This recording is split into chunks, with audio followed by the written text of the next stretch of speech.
Gold, trusted gold buyers. మీరు తాకట్టు పెట్టిన బంగారాన్ని విడిపించి ఈ రోజు ఉన్న మార్కెట్ ధరకు కొనబడను.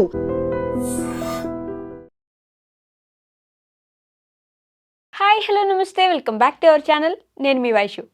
ఈ మధ్యకాలంలో పెళ్ళి అంటేనే భయమేస్తుంది.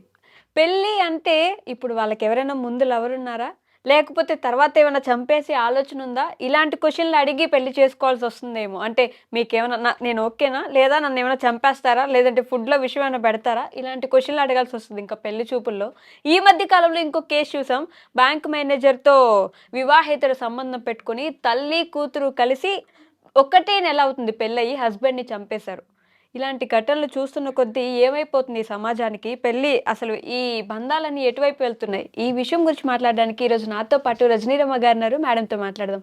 Hello ma'am. హలో, నమస్తే. నమస్తే అమ్మా. బాగున్నారా? బాగున్నామ్మా, నువ్వు ఎలా ఉన్నావు? చాలా బాగున్నాను మ్యామ్. కానీ అసలు ఏం మాట్లాడాలి, ఎటు వెళ్తుంది? రోజు ఒక సంఘటన చూస్తున్నాం. ఇద్దరు కలిసి అతను చంపేశారు, ఎక్కడో ఏదో హత్య చేయించేశారు అని చెప్పేసి.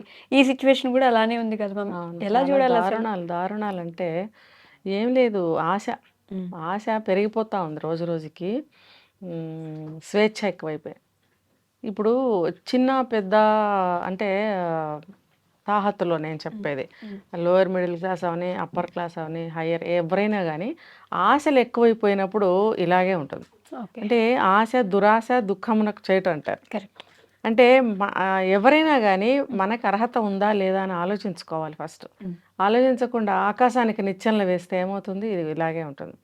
ఇప్పుడు బ్యాంక్ మేనేజర్తో వివాహేతర సంబంధం, వివాహేతర కూడా కాదు, మ్యారేజ్కి ముందే. ఓకే. ఎప్పటి నుంచి ఉందో ఎవరికి తెలీదు.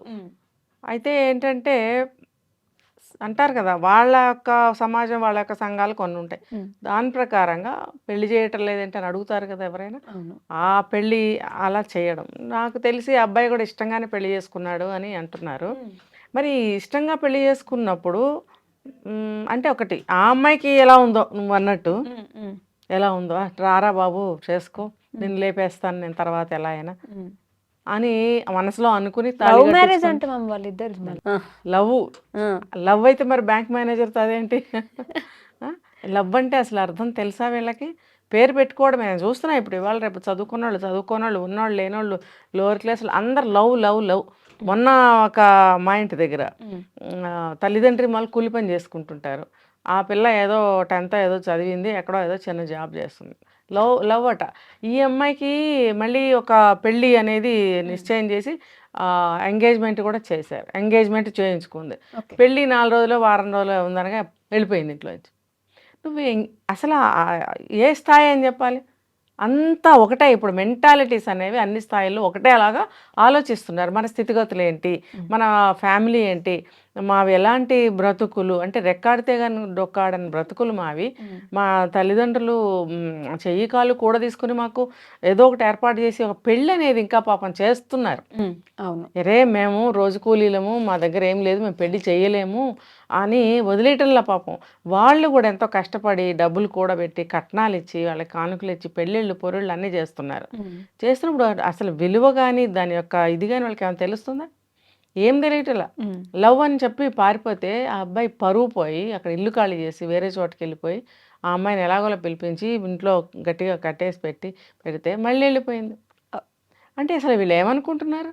నీకు ఎంగేజ్మెంట్ చేసిన తర్వాత నీ స్థాయి ప్రకారం నువ్వు అలా ప్రవర్తించవచ్చా? తప్పు కదా అది. మరి నువ్వు అంటే తెలిసినా కూడా వీళ్ళు పెళ్ళి ఏర్పాటు చేశారు. అవును, అది వేరే విషయం. అంటే వాళ్ళ స్థాయిలో వేషాలు వేయడానికి కుదరదు. ఇది కాకపోతే ఇంకోట్లే, ఇంకోటి కాకపోతే ఇంకోట్లే అని అనుకోలేకపోతారు కొంతమంది తల్లిదండ్రులు. అరే మన స్థాయికి తగ్గట్టుగా ఉండాలి, తప్పు నువ్వు చేసిందే అని చెప్పి మన దాంట్లోనే ఒక అబ్బాయిని చూసి పెళ్లి చేసుకో, నీ జీవితం బాగుంటుంది, పరువు బాగుంటుంది అని ఆలోచనలతో పెళ్లి చేద్దామని తలపెడతారు. తప్పే ఉంది ఇందులో? అంతే. ఆకాశానికి నిచ్చెనేస్తానని చెప్తే ఏమవుతుంది? అది ఇప్పుడు 2 సార్లు పారిపోవడం, తల్లిదండ్రులకు పరువు 2 సార్లు పోయింది. అవును, ఒకసారి పోయాక ఎన్నిసార్లు పోయినా ఒకటే. కానీ ఏదో దిద్దుకునే అవకాశం ఉంటుంది ఒకసారి అయితే. అవును, నువ్వు మళ్ళీ రిపీటెడ్గా అదే పని చేస్తే నువ్వు ఏం చేయాలనుకుంటున్నావు, వాళ్ళ పరువుని వాళ్ళ ప్రతిష్టని వాళ్ళు మానసికంగా బాధపడితే మళ్ళీ ఏదో సూసైడ్లు చేసుకుంటారు, లేకపోతే వీళ్ళు చేసుకుంటారు. అది అవసరమా? కానీ రెండు పక్కల కూడా మనం తప్పు పట్టాలి, రెండు పక్కల కూడా తప్పు పట్టలేము. అలా ఉంటుంది కొన్ని కొన్ని సందర్భాల్లో. ఇప్పుడు ఈ అమ్మాయి ఎందుకు చెప్తున్నానంటే ఎంతసేపు, ఈ అమ్మాయికి పెళ్లి ఇష్టం లేదని తెలిసి కూడా వీళ్ళు ఈ అబ్బాయినే చేసుకో, మన మన దాంట్లోనే పరువు నిలబడుతుంది అన్నప్పుడు మన స్థాయిని వాళ్ళు గుర్తు చేస్తున్నారు ఎగ్జాక్ట్లీ పిల్లలకి. మనం అలా చేయకూడదమ్మా, ఇది మన స్థాయి, తప్పే ఉంది అన్నప్పుడు వినాలి, అర్థం చేసుకోవాలి. ఇప్పుడు వాళ్ళు కూడా చిన్న వయసులో ఏం చేయట్లా, చాలామంది కొంచెం 20 దాటాక చేస్తున్నారు. కాస్త కూస్త చదువుకుంటున్నారు, సమాజాన్ని చూస్తున్నారు, బయట లైఫ్ స్టైల్ చూస్తున్నారు, అన్నీ చూస్తున్నప్పుడు నిజమే అని అనుకోవాలా లేదా? అసలు వాళ్ళు చెప్పేవారు వాళ్ళ విచక్షణ ఏమవుతుంది? ఆలోచించాలి కదా. ఆలోచించకుండా ఎవరినో ప్రేమించాను అంటే ఆ స్థాయి వాళ్ళని ఏ స్థాయి వాళ్ళు ప్రేమిస్తారనేది నాకు ఐడియా లేదు. ఓకే, ఒకవేళ నీ స్థాయి వాళ్ళే ప్రేమిస్తే కనుక నీ లైఫ్ అక్కడైనా ఇక్కడైనా ఒకలానే ఉంటుంది. అలాంటప్పుడు తల్లిదండ్రులు చూసిన సంబంధం చేసుకుంటే నీకు సేఫ్టీ కదా, సెక్యూరిటీ ఉంటుంది కదా. ఆ అబ్బాయి ఏ ఫ్యామిలీయో మనకు తెలియదు, ఏదో నీ ఇష్టపడ్డావు, ఆ అబ్బాయి కూడా మంచోడని చేసుకుంటావు. ఆయనకి ఏదైనా సమస్యలు వస్తే మళ్ళీ నీకు ఈ తల్లిదండ్రులే తీర్చాలి. కరెక్ట్. మళ్ళీ ఆ అబ్బాయి చెడ్డవాడైతే నిన్ను ఏదన్నా వదిలేయాలనుకున్నాడు, అక్రమ సంబంధం పెట్టుకున్నాడు, లేకపోతే చంపేయాలనుకున్నప్పుడు పారిపోయాడు అనుకో, నువ్వు ఎవరి దగ్గరికి వెళ్తావు? ఈ న్యాయం ఎవరిని అడుగుతావు? నువ్వు ఎవరు నీకు న్యాయం చేస్తారు? నీకు సపోర్ట్ ఎవరు నిలబడతారు? ఆ జ్ఞానాలు ఇప్పుడు ఉండట్లేదు పిల్లలకి. ఇప్పుడు ఈఎంఐ కూడా ఈ బ్యాంకులో పనిచేసే స్వీపర్ కూతురు, పేర్లు నాకు గుర్తుండవు, ఆ అమ్మాయి కూడా బ్యాంక్ మేనేజర్తో అక్రమ సంబంధము పెట్టుకున్నప్పుడు అది అక్కడ అర్థమవుతుంది కదా, అక్రమ సంబంధము అని. నిన్నేమన్నా ప్రేమించాడా? నిన్ను పెళ్లి చేసుకుంటాను వాగ్దానం చేశాడా? లేకపోతే ముహూర్తం పెట్టి డేట్కి రామ్మని పిలిచాడా పెళ్లికి? ఎంత మూర్ఖురాలు కదా. అది వాళ్ళ అమ్మతో కలిసి చంపేయడం అంటే వాళ్ళ అమ్మ కూడా ఎంత సపోర్ట్ చేసింది. అదే కదా, సపోర్ట్ ఎందుకు చేసింది? అదొక మూర్ఖురాలు. ఏంటంటే ఆశ ఎక్కువైపోయింది. బ్యాంక్ మేనేజర్ చాలామంది అంటారు బ్యాంక్లో జాబ్ చేసే వాళ్ళ దగ్గర ఇన్ని డబ్బులు ఉంటాయని. ఎందుకు? నిజమే ఉంటాయి, అది బ్యాంకు కదా. సాయంత్రానికి లెక్కలు చెప్పి అక్కడ ఉంటుంది కదా, రెమిటెన్స్కి పంపించేస్తారు. అది సెక్యూరిటీతో సాయంత్రం 4 o'clock అవ్వగానే క్యాష్ క్లోజ్. అది వ్యాన్ వస్తుంది సెక్యూరిటీ తోటి విత్ గన్ మ్యాన్ తోటి, అది రెమిటెన్స్ అనేది పంపించేస్తారు. మార్నింగ్ 11 o'clock 10 తీసుకొస్తారు, పంపించేస్తారు. అది ఎందుకు ఉంటుంది? వీళ్ళ జేబులో ఎందుకు ఉంటుంది? ఇంటికి ఎందుకు వస్తుంది? వీళ్ళ శాలరీ మాత్రమే వస్తుంది. ఆ మాత్రం జ్ఞానం ఉండాలి కదా. అంటే ఇంకొక మెట్టు నిచ్చెన వేసిందా, ఆ మేనేజర్ని బెదిరించి పెళ్లి చేసుకో, మా అమ్మాయికి ప్రెగ్నెన్సీ వచ్చింది అది ఇదని బెదిరిద్దాం అనుకుందా? అనుకుంటే మాత్రం మరి పెళ్ళి ఎందుకు చేసావు? నువ్వు ఆ లైన్లోనే ఉండు, అదేదో అటే తెలుసుకో.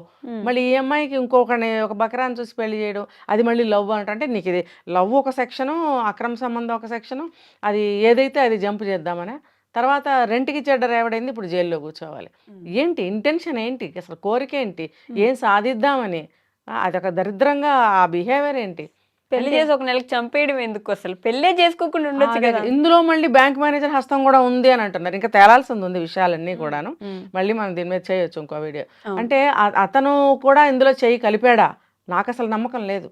ఎందుకంటే అతనికి ఒక ఫ్యామిలీ ఉండొచ్చు, అతను ఒక బ్యాంక్ ఆఫీసర్గా అతనికి ఒక బాధ్యత గల జాబ్ చేస్తున్న అతను ఈ కేటగిరీ మనుషులతోటి చేయగలిపి ఇంతోటి వాళ్ళ కోసం సుపారీ ఇచ్చి మరి వీళ్ళందరూ కలిసి చంపిస్తారా? నాకైతే నమ్మకం లేదు. ఏమో తేలాలి మరి అలా చేస్తే అతను కూడా ఇప్పుడు శిక్షార్హుడే కదా. అది మరి అతని ఫ్యామిలీకి కూడా ఇది చాలా దెబ్బే కదా. అది మళ్ళీ ఆ భార్యతోటి అతనికి సరిగ్గా ఉంటుందా జీవితం? ఆవిడ ఏమన్నా కలిసి ఉండగలదా ఇతనితోటి? అతనికి ఎన్ని సమస్యలు వస్తాయి? అతను వీళ్ళతో చేయగలిపాడంటే నాకైతే నమ్మకంగా లేదు. దాదాపుగా బ్యాంక్ ఆఫీసర్స్ కొంచెం డీసెంట్గానే ఉంటారు. ఇలాంటి వాళ్ళతో మరి ఎవరో ఒక చెత్త వేధవాలు కాలు జారుతారు, దాంతో అందరికీ చెడ్డ పేరు వస్తుంది. ఇప్పుడు ఈఎంఐ ప్రేమించాను అని అన్నప్పుడు ఇటు ప్రేమకు కూడా ద్రోహం చేసినట్టుగా. ప్రేమ అన్న మాటకు అసలు విలువ కానీ అర్థం కానీ ఒక ఇది ఏమన్నా ఉందా? ఒక స్థానం ఉందా ప్రేమకి? లేదు. ప్రేమ అనేది ఒక కిరీటం లాంటిది, అది ఎంతో ఉన్నతమైంది అనమాట. అది ఎక్కడ ఉండాలి? అంత హైలో ఉండాలి. ఆ ప్రేమ అనే విషయాన్ని నేలకి దిగజార్చేస్తున్నారనమాట. విరక్తి కలిగిస్తున్నారు, అసహ్యం కలిగిస్తున్నారు. ఆ పదం వాడకండి రా బాబు అని చాలామందికి చెప్పాను నేను. ఆ ప్రేమ అనే మాట మీరు వాడకండి, దాని ప్లేస్లో ఏదైనా పెట్టుకోండి. ప్రేమించడానికి మీలాంటి వాళ్ళకి అర్హత లేదు. ఆ ప్రేమ అనే పదాన్ని వాడే అర్హత కూడా మీకు లేదు. అది ఎవరికి చెందాలి వాళ్ళకే చెందాలి. మీరు వాడకండి, నేను చాలా మందికి చెప్తాను నేను. ఈ ప్రేమ అనడం, చంపేయడం, పారిపోవడం, ఇంకోటితో వెళ్ళిపోవడం ఏంటిది? పెళ్లి చేసేసుకుని ఇంకోటితో అక్రమ సంబంధం పెట్టుకోవడం, లేదా పారిపోవడం, లేదా చంపేయడం. ప్రేమ అనేది ఎక్కడ మిగిలిందమ్మా? అక్కడ లేనే లేదు. మరి ఆ అబ్బాయి అయితే గుడ్డిగా నమ్మాడు, నమ్మాడు, పాపం పెళ్లి చేసుకున్నాడు. ఏమైంది? 2 సెల్ ఫోన్లు ఉంటే 2 స్విచ్ ఆఫ్ చేసి పడేసారు. వీళ్ళు చేశారా? ఆ అబ్బాయి చేసుకున్నాడు. చచ్చిపోయే ముందు స్విచ్ ఆఫ్ చేసుకున్నాడు. అలా ఏం తెలియదు కదా! వీళ్ళే ఏదో స్విచ్ ఆఫ్ చేసి పక్కన పడేసి ఉంటారు. అక్కడెక్కడో కాలువ దగ్గర, నది దగ్గర పడేశారు. 5 రోజుల తర్వాత శవం దొరికిందనంటే, ఇప్పుడు మీ హృదయ విదారకమైనటువంటి పరిస్థితి అమ్మా అది. అది ఆ బిడ్డల కన్నా తల్లులకి ఎంత బాధగా ఉంటుందంటే, అసలు ఎవడ్రా మీరందరూ, ఎవరు ప్రేమ పేరు మీద వచ్చి ఆడపిల్లల్ని చంపుతారు, మగపిల్లల్ని చంపుతారు, అసలు ఎందుకు చంపుతారు మీరు? పొండి, మీకు ఇష్టం లేదా తెంచేసుకుని పోండి. అది సంసారమే కానీ, ప్రేమే కానీ, అక్రమ సంబంధమే కానీ, మీకు చాలినంత తీసుకోండి, అక్కడ మీరు కట్ చేసి పారిపోండి, ఇంకొకరితో పోండి, లేదా తగలబడండి. ఎవరికి కావాలి అసలు? మీరు ఎందుకు ఒక జీవితాలని చంపుతున్నారు? ఎందుకమ్మా చంపితే మీకేమొస్తుంది? అంటే ఇప్పుడు నీ యొక్క భాగవతాలు బయటపడి అతను వేరే వాళ్ళతో చెప్తాడని ఒకే ఒక భయంతో చంపుతున్నారా? ఎలా అయినా చంపిన తర్వాత ఇంకా ఎక్కువ బయటపడుతుంది. అదైతే గుట్టుచప్పుడు కాకుండా నువ్వు క్లోజ్ చేసుకుని వెళ్ళిపోవచ్చు. కరెక్ట్. ఇదైతే అందరికీ తెలుస్తుంది కదా. ఇప్పుడు పాత రోజులు కావు, యూట్యూబ్ అయినా గూగుల్ అయినా ఏదైనా ప్రపంచవ్యాప్తంగా అందరూ చూస్తున్నారే. కరెక్టే. ఇప్పుడు నువ్వు ఆ గుట్టుచప్పుడు కాకుండా వెళ్ళిపోతే నీ ఫ్యామిలీ వరకే తెలుస్తుంది, అతని ఫ్యామిలీ వరకే తెలుస్తుంది. ఇప్పుడు ఇది ప్రపంచవ్యాప్తంగా నువ్వు ఎంత చండాలంగా అయిపోయావు, ఎంత చెడ్డ పేరు వచ్చింది నీకు, అమ్మాయి అయినా సరే అబ్బాయి అయినా సరే. అదేగా మీరు చూసుకోండి, అక్కడ సరిపోతుంది, అక్కడ వరకే అది తెలుస్తుంది. అనవసరంగా మీరు ప్రపంచానికి తెలియజేసుకుంటున్నారు మీ యొక్క చెడ్డ బుద్ధిని, చెడ్డ వ్యవహారాలని, మీ యొక్క సంస్కారాలని, మీ యొక్క క్యారెక్టర్స్ని ప్రపంచానికి మీరే చెప్పుకుంటున్నారు. ఇప్పుడు తెలియలేదు, అందరికీ తెలుస్తుంది కదా. ఒక్క చిన్న విషయం మీద కొన్ని వందల ఈ ప్రోగ్రామ్స్, వీడియోస్ చేసేస్తున్నాం కదా అందరం కలిసి. మరి ఎంత చెడ్డైపోతున్నారు మీరు? ఆ మాత్రం బుద్ధి జ్ఞానం లేదా? నేను ఇలాంటి కేసులు అయినప్పుడు ఫర్దర్గా ఏం చెప్తానంటే, అమ్మాయిలు, మిగతా ఉన్న అమ్మాయిలు కానీ అబ్బాయిలు కానీ ఇలా చెయ్యకండి అని చెప్తుంటే కూడా మళ్ళీ అదే చేస్తున్నారు రిపీటెడ్గా. సేమ్ అందరూ మొగుని చంపేసింది, భర్తను చంపేసింది, లేకపోతే ప్రియుని చంపేసింది, ప్రియుడితో వెళ్ళిపోవడం కోసం ఏదో ఒకటి చేస్తుంది. అన్ని ఇలాంటి కేసులే చూస్తున్నాం ఈ మధ్యకాలంలో. పోని అవతల వాడి మీద ఎక్కువగా ప్రేమ పెట్టేసుకున్నాను, గతి లేక వీళ్ళని చేసుకున్నాను, అడ్డు తీసేస్తే కానీ నాకు మనశ్శాంతి లేదు అంటే అదొక సైకలాజికల్ ఫీలింగ్ వల్ల వాళ్ళు అలా చేసేస్తారు. ఇప్పుడు ఈ కేసుకి ఏమైంది? అది దాన్ని కూడా నేను సమర్థించట్లేదు. అంతా నువ్వు వేరే వాడిని ప్రాణం పెట్టి ప్రేమిస్తే కూడా నువ్వు పారిపో ఇంట్లో నుంచి, లేకపోతే ఏదో ఒకటి చేసుకో. యువతల వాళ్ళని చంపాల్సిన అవసరం లేదు. ఎవరు ఏమనరు. ఇష్టం లేని వాళ్ళతోటి ఏ పనైనా చేయించగలమా? మరి అలాంటప్పుడు పెళ్లి చేసుకుని కాపురం చేయించగలమా? అది ఏమవుతుంది? మొన్న ఎక్కడ మనం చూసాం, ఏదో బలవంత పెళ్లి చేశారు, అందుకని ఆత్మహత్య చేసుకున్నాం అని ఎక్కడ ఒక కేసు విన్నాం. అంటే బలవంతపు పెళ్ళిళ్ళు మరి ఎవరు చేస్తారు? చేయరు కదా. మీకు ఇష్టమైతే చేసుకోండి, లేకపోతే వెళ్ళిపోండి, వద్దని చెప్పండి ఇంట్లో. ఆ ఎదిరించేదేదో, ఆ చచ్చేదేదో, ఆ చంపుకునేదేదో మీ ఇంట్లో మీరు పడండి. ఇంకో ఇంటికి వరకు ఎందుకు తీసుకొస్తున్నారు? రైట్. మీకు అసలు రైట్ లేదు. ఆ అబ్బాయిని కానీ ఆ అమ్మాయిని కానీ చంపే ఆ హక్కు లేనే లేదు. కరెక్ట్. మీరు మీ ఇంట్లో మీరు కింద మీద పడండి, మీరు తర్జన భర్జన పడండి, మీ అమ్మాయికి ఇష్టమో కాదో తెలుసుకుని చేయండి, లేకపోతే మీ ఇష్టాయిష్టాలు మీ తల్లిదండ్రులకు తెలియదు, మీరు పడండి.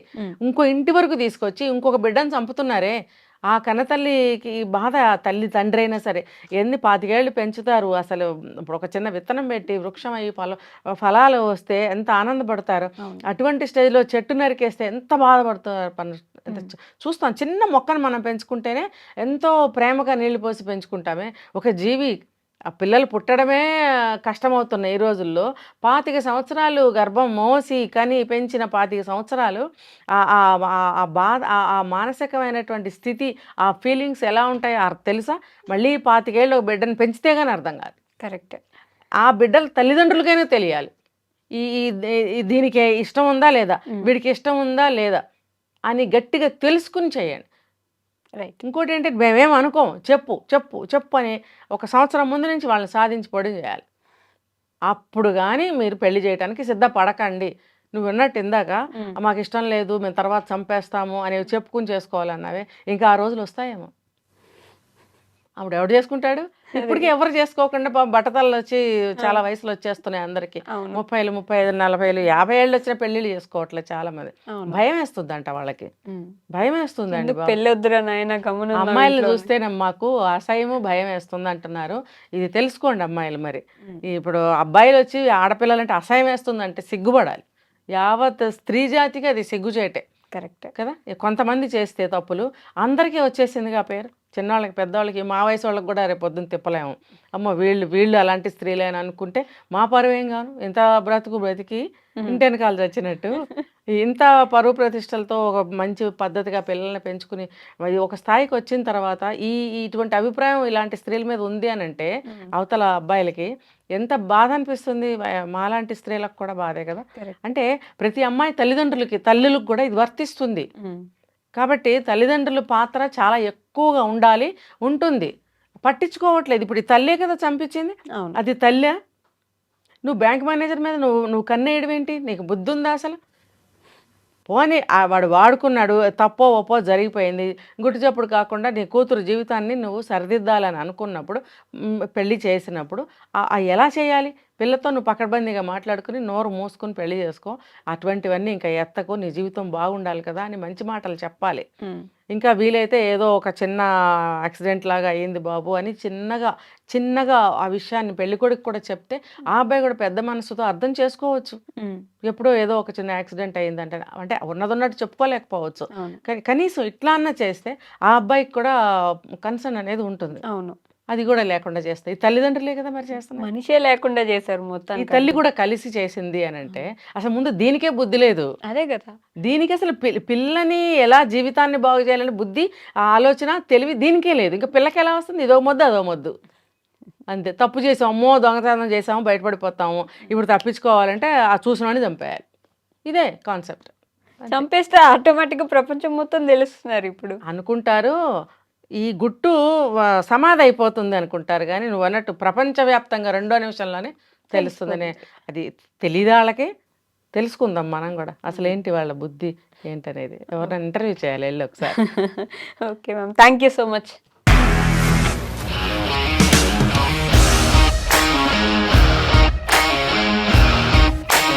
ఇండస్ట్రీలో కమిట్మెంట్ ఇష్యూస్ వస్తే నీకు కూడా వచ్చినట్టు? మార్నింగ్ తీసుకెళ్ళానంటే కొట్టి పడేస్తారు.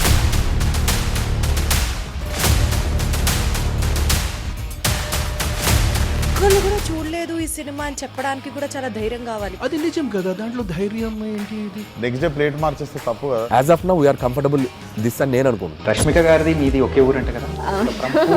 నీకు కోపం వచ్చిందంటే బాగా తిట్టేత్తరా? తిట్టేద్దామండి.